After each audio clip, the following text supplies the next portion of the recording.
الحمد لله رب العالمين والعاقبة للمتقين والصلاة والسلام على سيد الأنبياء والمرسلين خاتم النبيين محمد وعلى آله وصحبه أجمعين أما بعد۔ میرے دینی اور ایمانی بھائیوں، بزرگوں اور دوستوں، اسلام کا مزاج وحدت کا ہے۔ وحدت کا مطلب آپس میں مل جل کر رہنا۔ اسلام ہمیں اس کی تعلیم دیتا ہے اور اس کے لیے مختلف وسائل کو اختیار کرنے کی ترغیب دیتا ہے۔ ایک پورا جو سماج اور معاشرہ رہتا ہے بہت ساری ٹکڑیوں پر مشتمل رہتا ہے۔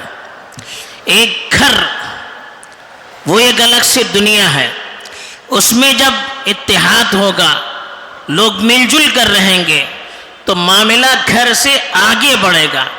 گھر سے آگے کون ہے؟ آپ کے اڑوس پڑوس والے ہیں، پھر آگے بڑھیے محلے والے ہیں، پھر آگے بڑھیے پورا علاقہ ہے۔ اس طرح سے آہستہ آہستہ آگے بڑھنے کی ہمیں اسلام ترغیب دیتا ہے، اور کس طرح سے ایک جٹ کر ہم رہیں اس کے لیے مختلف پہلوؤں پر مختلف انداز میں اسلام نے ہمیں ترغیب دی ہے۔ آج کے خطبے میں معاشرے کے ایک اہم ستون جس کے ذریعے سے معاشرے میں اتحاد اور آپسی محبت قائم ہو سکتی ہے اور اس کو آگے بڑھایا جا سکتا ہے، اس کا تذکرہ کیا گیا ہے، یعنی پڑوسی، اڑوس پڑوس کے جو لوگ ہیں ان کے کیا حقوق ہیں۔ اسلام نے ایک گھر میں رہنے والوں کو بھی بہت سارے حقوق دیے ہیں۔ گھر کے اندر کس طرح رہیں، گھر کے باہر کس طرح رہیں، گھر والوں کے ساتھ کیا سلوک ہو، گھر سے باہر جو لوگ ہیں ان کے ساتھ کیا برتاؤ ہو، اس کی بھی ہمیں اسلام نے تفصیلات بیان کی ہے۔ تو پڑوسی جو ہوتے ہیں وہ اگر غور سے دیکھا جائے تو ایسے ہیں جیسے ایک گھر کے لوگ ہیں۔ اڑوس پڑوس کے لوگ ایک دوسرے سے جتنا واقف ہو سکتے ہیں بہت کم دوسرے لوگ اس طرح کی واقفیت حاصل کرتے ہیں۔ ایک گھر میں جو ہوتا ہے پڑوسیوں پر اس کے اثرات کا مرتب ہونا یقینی ہے۔ گھر کے اندر کا کیا حال ہے، چیخ و پکار ہوتی ہے، لڑائیاں ہوتی ہے، کچھ پکتا ہے، سارے اثرات پڑوسیوں تک منتقل ہو جاتے ہیں۔ تو اس لیے اسلام نے پڑوسیوں کے حقوق بھی بڑی تفصیل اور تاکید کے ساتھ بیان کیے۔ قرآن کی آیت میں بتایا گیا کہ وَاعْبُدُوا اللَّهَ وَلَا تُشْرِكُوا بِهِ شَيْئًا، اللہ کی اطاعت کرو، اس کے ساتھ کسی کو شریک نہ کرو۔ وَبِالْوَالِدَيْنِ إِحْسَانًا، والدین کے ساتھ اچھا برتاؤ کیا کرو۔ وَبِذِي الْقُرْبَى وَالْيَتَامَى وَالْمَسَاكِينِ، ایسے ہی رشتہ داروں کے ساتھ، یتیموں کے ساتھ، مسکینوں کے ساتھ اچھا برتاؤ کیا کرو۔ اس کے بعد پھر کہا وَالْجَارِ ذِي الْقُرْبَى، قریبی جو پڑوسی ہیں، وَالْجَارِ الْجُنُبِ، دور کے جو پڑوسی ہیں، وَالصَّاحِبِ بِالْجَنبِ، وقتی طور پر ساتھ رہنے والے جو پڑوسی ہیں ان کے ساتھ بھی اچھا برتاؤ کیجیے۔ کہ کتنی تاکید، اللہ کی عبادت کے ساتھ والدین کی اطاعت، پھر اس کے ساتھ رشتہ داروں کے ساتھ حسن سلوک، پھر جو معاشرے کا سب سے کمزور طبقہ سمجھا جاتا ہے، یتیم، مسکین، فقیر، محتاج، ان کے ساتھ برتاؤ کا حکم دیا گیا۔ پھر اس کے ساتھ پڑوسیوں کو جوڑ دیا گیا اور پڑوسیوں کی بھی تفصیل بتائی گئی کہ ایک پڑوسی جو آپ کے قریب میں ہے، ایک پڑوسی جو ذرا دور رہتے ہیں، ایک پڑوسی وہ ہے جو وقتی طور پر آپ کے ساتھ رہتے ہیں، آفس میں ساتھ میں رہتے ہیں، کلاس میں ساتھ میں رہتے ہیں، سفر میں ساتھ میں رہتے ہیں، تو یہ بھی آپ کے پڑوسی ہیں، ان کے ساتھ بھی اچھا برتاؤ کرنا چاہیے۔ اس کا ہمیں اسلام نے حکم دیا ہے۔ اور پڑوسی، اس میں صرف مسلمان ہونا کافی نہیں ہے، بلکہ پڑوسی مسلمان ہو یا غیر مسلم ہو، پڑوسی اچھا ہو یا برا ہو، پڑوسی رشتہ دار ہو یا غیر رشتہ دار ہو، پڑوسی پڑھا لکھا ہو یا ان پڑھ ہو، سب کے ساتھ یکساں برتاؤ ہونا چاہیے، سب کے حقوق کی اسلام نے تاکید کی ہے۔ اللہ کے رسول صلی اللہ علیہ وسلم کی ایک حدیث بڑی چونکا دینے والی ہے، فرمایا کہ ما زال جبریل یوصینی بالجار حتی ظننت انہ سیورثہ، او کما قال صلی اللہ علیہ وسلم، کہا جبرائیل پڑوسیوں کے سلسلے میں برابر مجھے تاکید کرتے رہے۔ کیا تاکید کرتے رہے؟ ان کے ساتھ اچھا برتاؤ کیا جائے، ان کا خیال رکھا جائے۔ اتنی تاکید حضرت جبرائیل نے کی، مجھے ایسا لگنے لگا کہ آئندہ کہیں ایسا حکم نہ آ جائے کہ پڑوسیوں کو بھی وراثت میں شامل کیا جائے۔ حالانکہ پڑوسی کو وراثت میں شامل نہیں کیا جا سکتا، لیکن جس قسم کی تاکید حضرت جبرائیل نے پڑوسیوں کے سلسلے میں کی، ان کے حقوق کے سلسلے میں کی، ان کی نگہداشت کے سلسلے میں کی، ان کے ساتھ اچھا برتاؤ کرنے کے سلسلے میں کی، اللہ کے رسول کو بھی یہ خیال ہونے لگا کہ کہیں آگے چل کر ان کو وارث نہ بنایا جائے۔ اس سے کیا معلوم ہوتا ہے؟ اس سے تاکید معلوم ہوتی ہے۔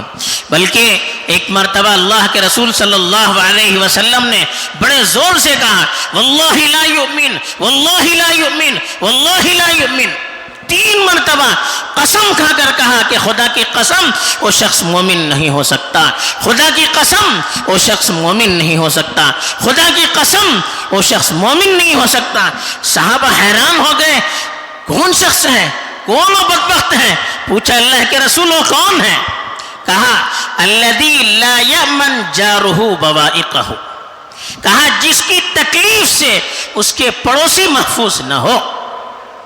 یعنی ایسے لوگ جن سے ان کے پڑوسیوں کو تکلیف ہوتی ہے، اللہ کے رسول نے کہا وہ مومن نہیں ہو سکتا۔ یعنی ایک مومن ہو اور اس کی وجہ سے اس کے پڑوسیوں کو تکلیف ہو، ایسا نہیں ہو سکتا۔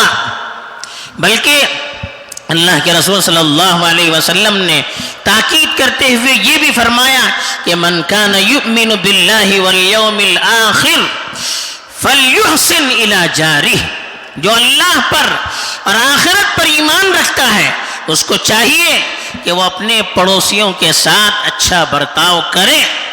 یعنی یہ تقاضا ہے ایمان کا، اس کے بغیر ایمان مکمل ہو اس کا تم تصور نہیں کر سکتے۔ کیوں اتنی تاکید کی؟ اس لیے کہ جب پڑوسی آپس میں مل کر رہیں گے تو پھر محلے والوں کو جوڑنا ممکن ہو سکتا ہے۔ جب محلے والے جڑ جائیں گے تب پورے علاقے والے کو جوڑنا ممکن ہو سکتا ہے۔ جب پڑوسی ہی آپس میں صحیح تعلقات نہ رکھتے ہوں تو پھر ہم قوم کو جوڑ کیسے سکتے ہیں؟ ملت کو کیسے جوڑ سکتے ہیں؟ علاقے کو کیسے جوڑ سکتے ہیں؟ ملک کو کیسے جوڑ سکتے ہیں؟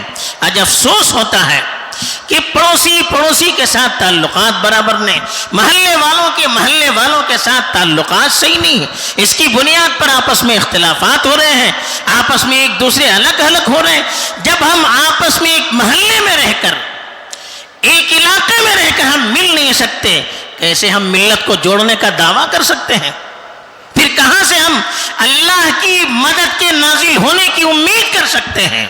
یاد رکھیے، خالی عبادات یہ اللہ کی مدد کو لانے کے لیے کافی نہیں ہے۔ عبادت آپ کریں گے تو فائدہ آپ کو پہنچے گا، دوسروں کو فائدہ نہیں پہنچتا ہے۔ لیکن مل جل کر رہیں گے، ملت کو جوڑنے کی کوشش کریں گے، اس کا فائدہ پوری ملت میں منتقل ہوگا۔ تو اگر ہم صرف اپنی ذاتی عبادت پر توجہ دیں اور آپس میں ایک دوسرے کو جوڑنے کی کوشش نہ کریں تو پھر ہم سے برا کوئی نہیں ہو سکتا۔ ایسے شخص کی ایمان کی نفی کی گئی جس کے پڑوسی اس کی تکلیف سے محفوظ نہ ہو۔ اب پڑوسی کے ساتھ حسن سلوک کیا ہے؟ بلکہ بعض روایتوں میں کہا فَلْيُكْرِمْ جَارَهُ، اپنے پڑوسیوں کے ساتھ اچھا برتاؤ کریں، ان کا اکرام کریں، ان کا احترام کریں، ان کی قدردانی کریں۔ اب کیا ہے اس کا؟ ہر طرح کی چیز جس سے ہم پڑوسیوں کو فائدہ پہنچا سکتے ہیں وہ چیز ان کے ساتھ ہمیں کرنی چاہیے۔ پڑوسی بیمار ہیں ان کی عیادت کریں، پڑوسی بھوکا ہے ان کو کھلائیں۔ اللہ کے رسول صلی اللہ علیہ وسلم بار بار تاکید کرتے تھے کہ جب آپ گھر میں گوشت پکائیں تو ذرا شوربہ زیادہ پکائیں تاکہ پڑوسیوں کو بھی آپ ہدیے میں بھیج سکیں، اس لیے کہ اس وقت گوشت کی کمی ہوتی تھی۔ اب ہمارے یہاں گوشت پک رہا ہے، پڑوسیوں کے یہاں اس کی خوشبو جائے گی، اب ہم کھائیں گے، ان کو خوشبو آئے گی تو کتنی ان کو تکلیف ہوگی۔ تو ہمیں ان کے جذبات پر نظر رکھنے کی تاکید کی گئی۔ ہمارے گھر میں بچے اچھے کپڑے پہنے اور ہمارے پڑوسی بچوں کے پاس کپڑے نہ ہو، کتنی تکلیف ہوگی ان کو۔ ہمارے بچے باہر جائیں گے، اچھے اچھے کپڑے پہنے ہوئے ہوں گے، اب پڑوسی ہیں بیچارے، ان کے بچوں کے پاس کپڑے نہیں، وہ بچے کیا محسوس کریں گے؟ پھر اپنے والدین کے پاس جا کر کس طرح کا اصرار اور ضد کریں گے، پھر انہیں کتنی پریشانی ہوگی۔ یہ سوچنے کی ہمیں اللہ کے رسول صلی اللہ علیہ وسلم نے گویا کہ تاکید کی ان الفاظ کے اندر۔ تو ہمیں اپنے پڑوسیوں کے اندرون کا بھی خیال رکھنا چاہیے کہ ان کے گھر میں کچھ پک رہا یا نہیں۔ ایسا ہوتا ہے کہ ہم دنیا بھر میں راشن تقسیم کرتے ہیں، صدقہ و خیرات تقسیم کرتے ہیں، ہمارا پڑوسی ہے ان کے گھر میں کھانے کے لیے کچھ نہیں ہے۔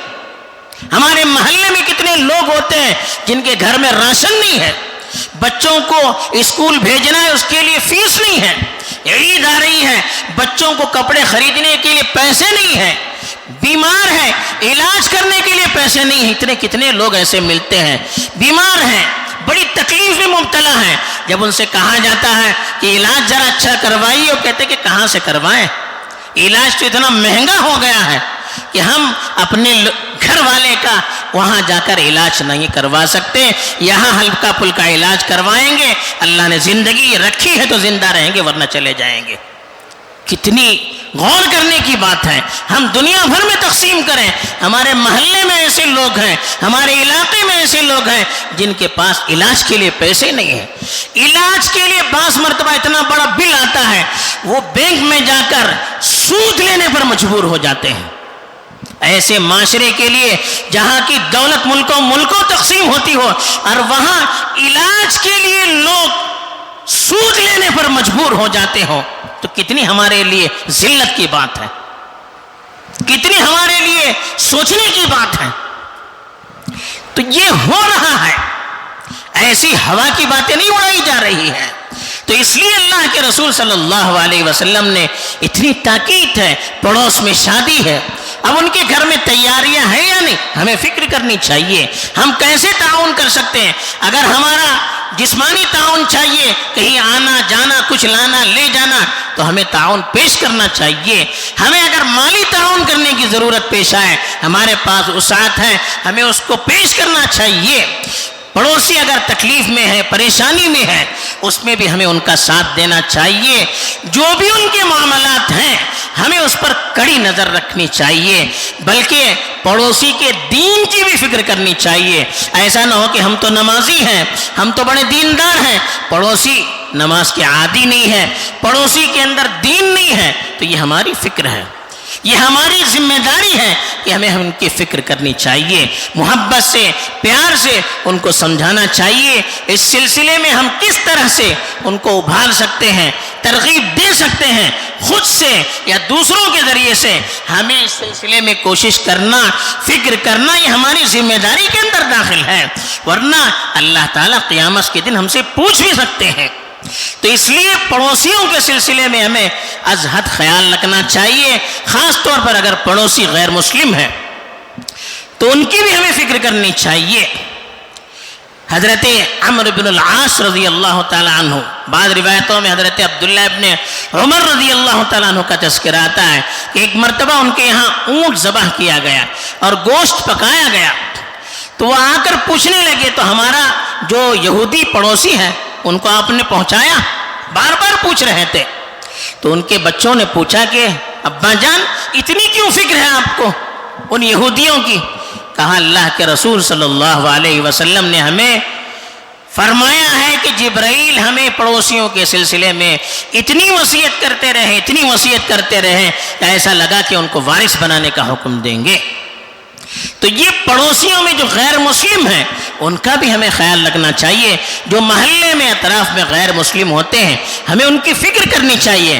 ہمارے اخلاق کو اسلام کے عملی ماڈل کو پیش کرنے کا ایک اچھا موقع ہوتا ہے کہ ہم ان کی خبر گیری کریں. وہ بیمار ہیں تو ہم ان کی عیادت کریں, علاج کے لیے ضرورت ہے تو ہم ان کے لیے تعاون کریں, شادی بیاہ کے موقع پر ان کا تعاون کریں, اور عید کے موقع پر, تہوار کے موقع پر ان کے پاس کچھ نہیں ہے تو ان کو خوش کرنے کے لیے جو تعاون ہم کر سکتے ہیں ان کی پریشانی میں کام آئے.